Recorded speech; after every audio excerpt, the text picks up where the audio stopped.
At the midway point of the high school football season, there's not many better stories across the state than the Hazen Hornets, a small-town team with a small-sized roster. Touchdown, Hornets!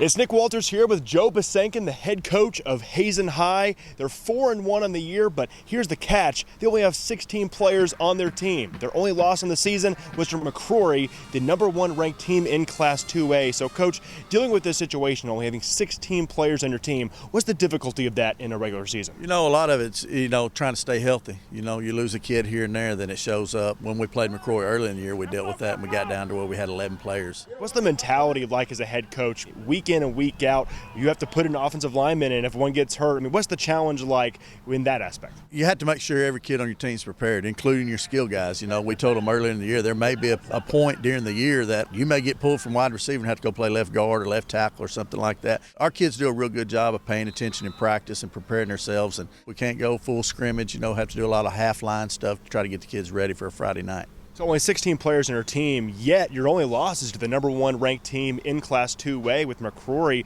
So what's the mentality of this football team that makes that possible?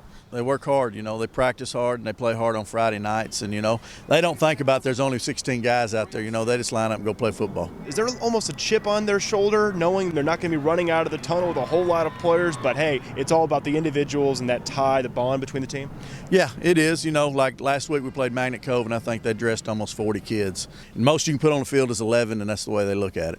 So now that you're 4-1 on the season, even though you're an undersized team, what is your goal for this season now? We start conference this week. Got Desert Friday night, so we start conference. That's the important part of the season. One of the goals they said is try to be a conference champ. Desert's one of our arch rivals, so their mindset is, let's go to work every day. Out of those 16 players on your team, what big stars make that 4-1 record possible? I don't think there's really a big star. I think it's just their group effort. They play hard together. They got each other's backs on Friday nights, and they understand that, one week I may not make all the catches, but the next week I may make 10. So, they understand that. Having a 16-man team, yet being 4-1 and going into conference play with this kind of momentum, what's the energy like at Hazen football? Oh, they're energized. They love it. Hazen loves football. The town that supports it, and they love it, and they always have. And then the kids know that, and they got to go out and put on a good show on a Friday night. Is that all right for us to call it the Sweet 16? What are you thinking? You can go ahead and call them whatever you want.